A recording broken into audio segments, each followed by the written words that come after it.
নমস্কার, আপনারা দেখছেন গ্লোব টিভি। সবার পাশে সবার সাথে গ্লোব নিউজ নিয়ে এই মুহূর্তে আপনাদের সঙ্গে রয়েছি আমি শর্মিষ্ঠা। এক নজরে দেখে নেব আজকের বিশেষ খবর। বালুরঘাটে শুরু সাংসদ ক্রীড়া মহোৎসব। যুবভারতী কাণ্ডে রিফান্ড নিয়ে উল্টো সুর সরকারের। তেভাগ এক্সপ্রেসের নতুন কোচের সূচনা। বেআইনিভাবে ভারতে বসবাস, গ্রেপ্তার বাংলাদেশি যুবক। শরৎচন্দ্রের সার্ধশতবর্ষ উদযাপন। আসানসোলে ঠিকা কর্মীদের পথ অবরোধ ও বিক্ষোভ। হাঁসখালি গণধর্ষণ খুনে আজ সাজা ঘোষণা।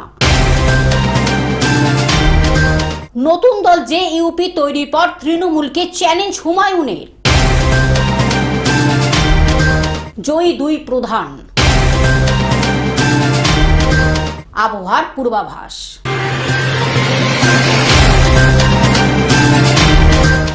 আসছে বিস্তারিত খবরে। বালুরঘাটে শুরু সাংসদ ক্রীড়া মহোৎসব। বালুরঘাটে শুরু সাংসদ ক্রীড়া মহোৎসব। বালুরঘাটে সাংসদ সুকান্ত মজুমদারের উদ্যোগে বালুরঘাটে শুরু সাংসদ ক্রীড়া মহোৎসব খেলাধুলার উন্নয়ন এবং দেশের বিভিন্ন প্রান্তের প্রতিভাদের তুলে আনাই এই ক্রীড়া মহোৎসবের উদ্দেশ্য বলে জানিয়েছেন বালুরঘাটের সাংসদ সুকান্ত মজুমদার। এখানে যোগাসনের 200-র বেশি প্রতিযোগী এবং অনূর্ধ্ব 17 মহিলা ফুটবলের 4টি টিম অংশগ্রহণ করবে। Bureau report, globe news. Yuva Bharati কাণ্ডে রিফান্ড নিয়ে উল্টো সুর সরকারের। যুবভারতী কাণ্ডে টাকা রিফান্ড নিয়ে উল্টো সুর সরকারের। তারা বলেন, আমরা কোনো টাকা উদ্ধারের রিকভারি এজেন্ট নই। যদি কোর্ট নির্দেশ দেয় তাহলে অন্য কথা, না হলে কারো কিছু বলার থাকলে উদ্যোক্তাদের বলতে হবে। দর্শকদের টাকা ফেরতের প্রসঙ্গে হাইকোর্টে জানিয়ে দিল রাজ্য। Bureau report, globe News. Tebhaga এক্সপ্রেসের নতুন কোচের সূচনা। আজ 23শে ডিসেম্বর মঙ্গলবার দক্ষিণ দিনাজপুর জেলাবাসী এক গৌরবময় মুহূর্তের সাক্ষী থাকলো। আজ সকালে বালুরঘাট কলকাতা তেভাগা এক্সপ্রেসের পুরনো আইসিএফ কোচগুলিকে পরিবর্তন করে আধুনিক LHB কোচ দিয়ে প্রতিস্থাপন করা হলো। বিদ্যাসাগর, ঈশ্বরচন্দ্র বিদ্যাসাগরের 200 জন্মবর্ষে আমরা বীরসিংহ গ্রাম থেকে মশাল দৌড় করেছিলাম। তেমনভাবেই শরৎচন্দ্র চট্টোপাধ্যায়ের একটা জন্মস্থান, ফলে দেবানন্দপুর থেকে আমাদের এই মশাল দৌড়ের উদ্যোগ এবং এই মশাল শিক্ষা নিয়ে আমরা এই 120 কিলোমিটার পথ অতিক্রম করে আমরা জয়নগর পৌঁছব। আমাদের সাথে আমাদের ট্যাবলো আছে। সারা রাস্তা ধরে মানুষের মধ্যে একটা সংকেত পৌঁছে যাবে যে শরৎচন্দ্র চট্টোপাধ্যায়কে ভারতবর্ষের মানুষ কোনোদিন ভুলতে পারে না এবং আমাদেরও স্মরণ করা উচিত। আজ সকালে রেলওয়ে আয়োজিত এক অনুষ্ঠানের নতুন কোচ দিয়ে ট্রেনটির যাত্রা শুরু হয়। অনুষ্ঠানে কাটিহার ডিভিশনের DRM কিরেন্দ্র নাড়া এবং বালুরঘাটের সাংসদ এবং কেন্দ্রীয় উত্তর পূর্বাঞ্চল উন্নয়ন প্রতিমন্ত্রী ডক্টর সুকান্ত মজুমদার, বালুরঘাটের বিধায়ক ডক্টর অশোক কুমার লাহিড়ী, গঙ্গারামপুরের বিধায়ক সত্যেন্দ্রনাথ রায় এবং রেল কর্মকর্তাদের পাশাপাশি একলাখি বালুরঘাটের রেলযাত্রী কল্যাণ ও সমাজ উন্নয়ন সমিতির সদস্যরাও উপস্থিত ছিলেন। বালুরঘাট কলকাতা তেভাগা এক্সপ্রেসের নতুন LHB কোচগুলির আগমনে যাত্রীরাও উচ্ছ্বসিত। এই নতুন কোচ কেমন লাগছে? খুবই ভালো লাগছে, কারণ তেভাগা এক্সপ্রেস এতদিন আইসিএফ কোচ নিয়ে চলতো, এটা কিন্তু আজ থেকে LHB কোচ নিয়ে চলবে। আর যাত্রা শুরু হচ্ছে বালুরঘাট থেকে ডাউন ট্রেন 131-62, যেটা থেকে LHB কোচ নিয়ে আজ থেকে যাবে এবং আপ ট্রেন কাল থেকেই শুরু হয়ে যাবে। তো পুরোনো আইসিএফ কোচের পরিবর্তে নতুন LHB কোচ পেয়ে যাত্রীরা প্রচণ্ড খুশি, আমরাও খুশি। আমরা বহরমপুর থেকে এসেছি এই নতুন ট্রেন যে উদ্বোধন হচ্ছে এখান থেকে দেখার জন্য এবং পুরোনো কোচের যে একটা ফ্যাসিলিটি ছিল তার চেয়ে অনেকটাই উন্নত হবে LHB coach. Doctor Sukanta Majumdar বলেন যে LHB কোচগুলি হালকা এবং আরও আধুনিক হওয়ায় যাত্রীদের নিরাপত্তা এবং ট্রেনের গতি উভয়ই উন্নত হবে। তিনি বক্তব্য রাখার প্রসঙ্গে আরও বলেন যে বালুরঘাট অমৃত ভারত স্টেশন প্রকল্পটি আগামী বছরের ফেব্রুয়ারির মধ্যে সম্পন্ন হবে এবং ভবিষ্যতে ট্রেনের সংখ্যা বৃদ্ধির সাথে সামঞ্জস্য রেখে দ্রুত লিফট স্থাপন করাও হবে। DRM কাটিয়ার বালুরঘাটের বিধায়ক অশোক লাহিড়ী, প্রফেসর অশোক লাহিড়ী, আমাদের গঙ্গারামপুরের বিধায়ক শ্রী সত্যেন্দ্রনাথ রায়ের উপস্থিতিতে বালুরঘাট থেকে যে তেভাগা এক্সপ্রেস চলতো এতদিন পর্যন্ত তা পুরনো আইসিএফ কোচ, সেই কোচের মাধ্যমে চলতো। আজকে এই বিশেষ দিনে আমরা এই Balurghat Tebhaga express, Balurghat Kolkata station Tebhaga express, তাতে এলএইচবি কোচ পেলাম। এই এলএইচবি কোচ একাধারে নতুন, দ্বিতীয় দিক থেকে প্রযুক্তির দিক থেকে অনেক বেশি উন্নত এবং হালকা, এরপরে দ্রুতগামী হবে ট্রেন এবং খুব তাড়াতাড়ি স্পিড তুলতে পারে, আবার সুরক্ষিত। আইসিএফের তুলনায় অনেক বেশি সুরক্ষিত হচ্ছে এই এলএইচবি কোচ। এই এলএইচবি কোচের সাথে সাথে এতে স্লিপারও কোচ থাকছে, এসি কোচও থাকছে এবং নন এসি চেয়ার কারও থাকছে। দক্ষিণ দিনাজপুর থেকে জয়দীপ মৈত্রের রিপোর্ট, গ্লোব নিউজ। বেআইনিভাবে ভারতে বসবাস, গ্রেপ্তারি বাংলাদেশি যুবক।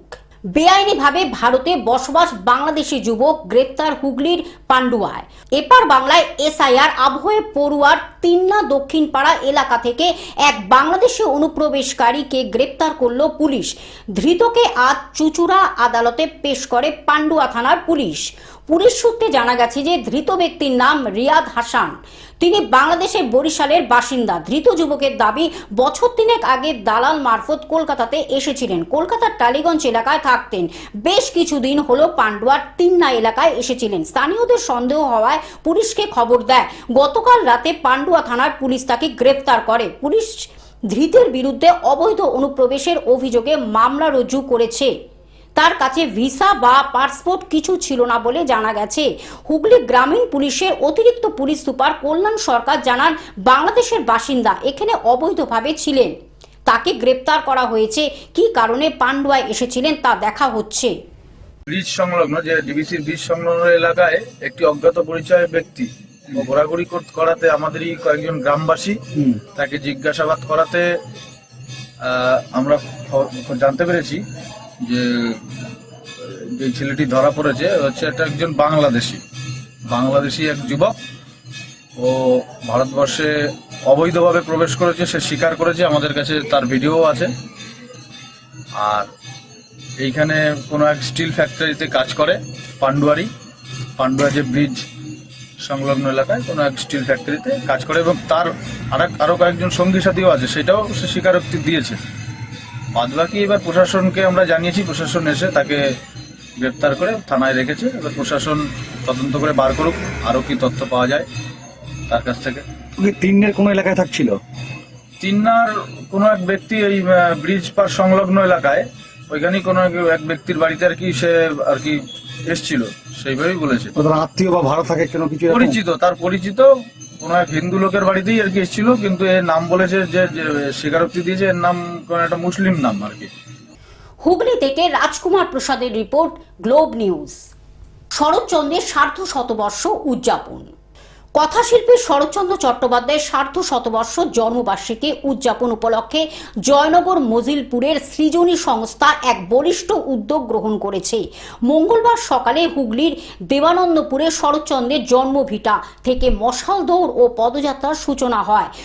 মশাল দৌড়ের উদ্বোধন করেন জেলা পরিষদের কর্মাধ্যক্ষ নির্মাল্য চক্রবর্তী, গ্রন্থাগারিক সুকুমার হাসদা সহ বিশিষ্টজনেরা। এছাড়াও শরৎচন্দ্র স্মৃতি পাঠাগারের সভাপতি, স্থানীয় স্কুলের প্রধান শিক্ষক, প্রাক্তন গ্রন্থাগারিক, গ্রাম সদস্য ও বহু গ্রামবাসী এবং কর্মসূচিতে অংশ নেন। সৃজনী সংস্থার সদস্যরাও জানান, এই মশাল দৌড়ের মধ্য দিয়ে সার্ধ শতবার্ষিকীর প্রতি শ্রদ্ধা জানিয়ে সমাপ্তি ঘোষণা করা হবে। পাশাপাশি 5 দিন ব্যাপী সাংস্কৃতিক অনুষ্ঠানেরও আয়োজন করা হয়েছে। কি বলবেন দাদা, সৃজনী সেই সুদূর জয়নগর থেকে এরকম একটি সংগঠন যারা আজকে দেবানন্দপুরকে মানে সকলের সামনে বাঁচিয়ে রাখার উদ্দেশ্যে একটা অনুষ্ঠান আপনার ডাক পেয়েছেন? প্রথম কথা হচ্ছে আমরা সত্যি কৃতজ্ঞ সৃজনীর এই সৃজনশীল অনুষ্ঠান। আপনারা জানেন যে বাংলার অপরাজেয় কথাশিল্পী শ্রী শরৎচন্দ্র চট্টোপাধ্যায় আমাদের অসামান্য অবদান আমাদের বাংলা সাহিত্যের ইতিহাসে। ওনারা শুধু শরৎচন্দ্র চট্টোপাধ্যায় না, আজকে খুব সম্ভবত ওনাদের 4র্থ মশাল দৌড় আমাদের এখান থেকে সূচনা হলো। আমরা কৃতজ্ঞ এবং আমরা অদূর ভবিষ্যতে ওনাদের এই বাংলা সাহিত্যের ইতিহাসে যারা আমাদেরকে গৌরবান্বিত করেছে তাদের যে ওনারা সম্মান প্রদান করছেন, আমরা তার সাথী হতে পেরে সত্যি করি। হুগলি থেকে রাজকুমার প্রসাদের রিপোর্ট, গ্লোব নিউজ। আসানসোলে ঠিকা কর্মীদের পথ অবরোধ এবং বিক্ষোভ। আসানসোলে বিএনআর মোড়ে all Bengal pH contracts employees ইউনিয়নের পক্ষ থেকে রাস্তা অবরোধ করে বিক্ষোভ। ঠিকা কর্মীরা হাতে প্ল্যাকার্ড নিয়ে প্রতিবাদ দেখান। দাবি, দীর্ঘদিন ধরে সময় মতো বেতন না পাওয়া সত্ত্বেও পানীয় জল সরবরাহের কাজ চালিয়ে যাচ্ছেন তারা। কর্তৃপক্ষকে বারবার জানানো সত্ত্বেও সমস্যার সমাধান না হওয়ায় বাধ্য হয়ে এই প্রতিবাদ কর্মসূচি। বর্তমানে প্রায় 1200 ঠিকা কর্মচারী আছে, আমাদের কোনো বেতন হচ্ছে না। এজেন্সিরা বলছে সরকার কোনো টাকা দিচ্ছে না, আমরা পেমেন্ট করতে পারবো না, আমরা 14 মাস টাকা পাইনি। সব দায় আমাদের ওপর চাপিয়ে দিয়েছে। আর প্রশাসন তো একদম নীরব, তারা এজেন্সির হয়েই কথা বলছে যে আমরা টাকা দিতে পারি না, ওরা কি করে টাকা দেবে। এই অবস্থায় দেখুন ডিসেম্বর মাস প্রায় শেষ। আসানসোল থেকে সৌমিত্র গাঙ্গুলির রিপোর্ট, গ্লোব নিউজ। হাঁসখালি গণধর্ষণ খুনে আজ সাজা ঘোষণা। হাঁসখালি গণধর্ষণ খুনের সাজা ঘোষণা। হাঁসখালি গণধর্ষণ খুনে দোষী সাব্যস্ত নয়। গণধর্ষণ ও জোর করে শ্মশানে দাহ করার অভিযোগে 2022 সালের 4 এপ্রিল কিশোরীকে গণধর্ষণ, এক নাবালক সহ 9 জনকে গ্রেপ্তার। আজ সাজা ঘোষণা রানাঘাট এডিজে আদালতে। Bureau report, globe news. নতুন দল জেইউপি তৈরি করার পর তৃণমূলকে চ্যালেঞ্জ হুমায়ুনের।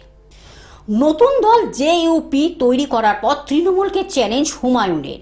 বছর শেষ হওয়ার আগেই কার্যত শুরু হয়ে গেল ভোটের কাউন্টডাউন শুরু। তাল ঠোকাঠুকি। নতুন দল তৈরির পর তৃণমূলকে চ্যালেঞ্জ হুমায়ুন কবিরের। আর এদিনই মমতা বন্দ্যোপাধ্যায় বলেন, বিজেপি আর সাম্প্রদায়িক শক্তিকে কুপকাত করতে হবে, পাল্টা জবাব বিজেপির। Bureau report, globe news.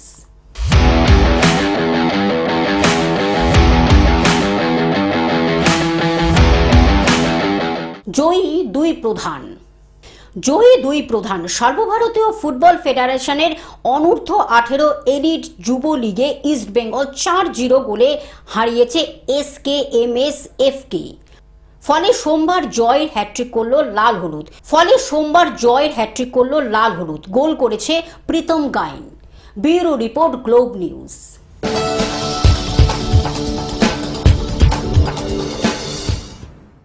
আবহাওয়ার পূর্বাভাস। শেষের পথে এগোচ্ছে ডিসেম্বর, আর কয়েকদিন পরেই নতুন বছর। আর বছর শেষের সময় বেশ ভালোই অনুভূত হচ্ছে শীত। তবে প্রশ্ন হচ্ছে, শীত কি এমনই থাকবে নাকি পরিবর্তন আসবে তাপমাত্রায়? আলিপুর আবহাওয়া দপ্তর জানাচ্ছে, মঙ্গলবার 23 ডিসেম্বর শহর কলকাতা ও পার্শ্ববর্তী এলাকায় দিনের সর্বনিম্ন তাপমাত্রা থাকতে পারে 15.2 ডিগ্রি সেলসিয়াস, যা স্বাভাবিকের চেয়েও 0.7 ডিগ্রি সেলসিয়াসের বেশি।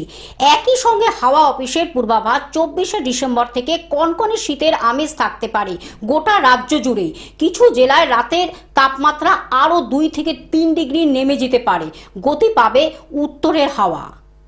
দক্ষিণবঙ্গের পাশাপাশি উত্তরবঙ্গেও ধীরে ধীরে নামছে তাপমাত্রা। Bureau report, globe news. Television ছাড়াও গ্লোব নিউজ এখন সর্বত্রই সমাজ মাধ্যমে উপলব্ধ। বিস্তারিত জানতে আমাদের টোল ফ্রি নাম্বারে যোগাযোগ করুন 180089197444। এছাড়া লগ ইন করুন আমাদের ওয়েবসাইটে www.globtvindia.com। গ্লোব নিউজ এই পর্যন্ত। দেখতে থাকুন গ্লোব টিভি, সবার পাশে সবার সাথে। নমস্কার।